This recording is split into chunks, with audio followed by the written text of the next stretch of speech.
Une vidéo que j'ai appelée D'où vient Pythagore? Et évidemment, la réponse n'est pas la Grèce parce qu'il est grec. En fait, je parle du théorème de Pythagore qui dit quoi? Donc, c'est niveau quatrième. Hein. Donc, en fait, que la somme des carrés des côtés de l'angle droit, c'est-à-dire les côtés là, si on met ça au carré plus ça au carré, on va trouver l'hypoténuse au carré. Je vous renvoie vers une vidéo avec le petit i en haut à droite, illusion math 3. Donc voilà. Donc en fait, qu'est-ce que ça veut dire concrètement en géométrie? Si on prend ça au carré, l'hypoténuse au carré, on va trouver le gros carré vert foncé, l'aire du gros carré. C'est côté fois côté. Et pareil pour les petits là. Donc là, qu'est-ce qu'on va faire? Donc en fait, le théorème de Pythagore dit quoi? Que l'aire du gros carré vert foncé est égale à la somme des aires des carrés vert clair, des petits carrés.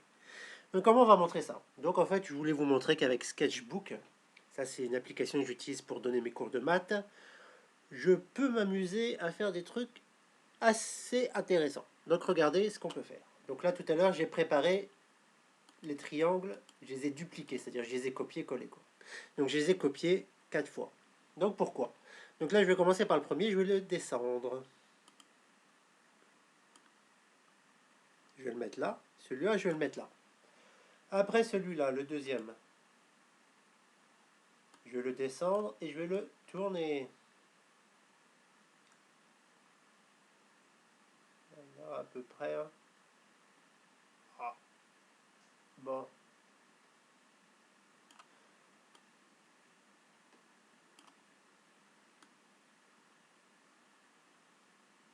Parce que c'est avec la souris, il faut être le plus parallèle possible, on va dire. Tac. Après, je prends le troisième. Lui, je vais le tourner comme ça direct. Hop. Et après, on le descend et on le met là. Et après, on prend celui-là. On va le tourner comme ça. Et on va le descendre. Voilà. Donc, vous voyez, qu'est-ce qu'on obtient? On obtient pile l'aire du gros carré vert foncé.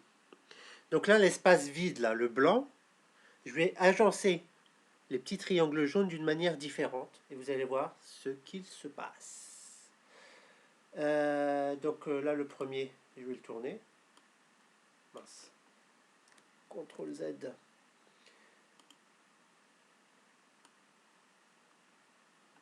Je vais le tourner. Et je vais le placer là-bas.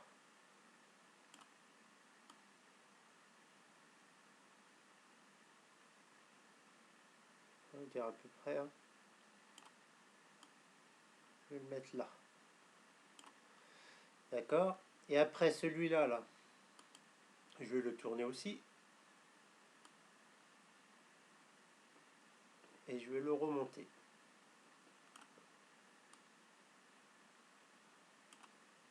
Et après, il reste celui-là que je vais juste déplacer.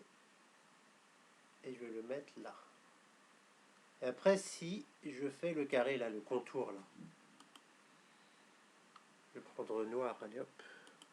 Allez, on va faire du bleu.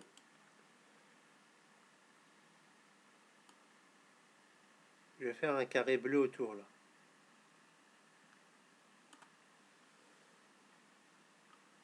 Vous voyez ce qui apparaît, là? Bon, en fait, là, l'air blanc, là, c'est la somme des deux carrés. Là, on reconnaît les petits carrés vert clair. Là et là. Les deux blancs, en fait, c'est les carrés vert clair.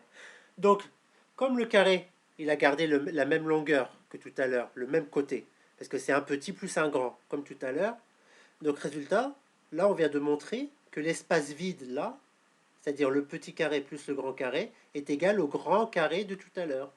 Voilà. Donc, je pense que c'est clair. Donc, comme vous savez, hein, je donne des cours de maths sur 3 agglomérations. Mon numéro de téléphone est toujours le même.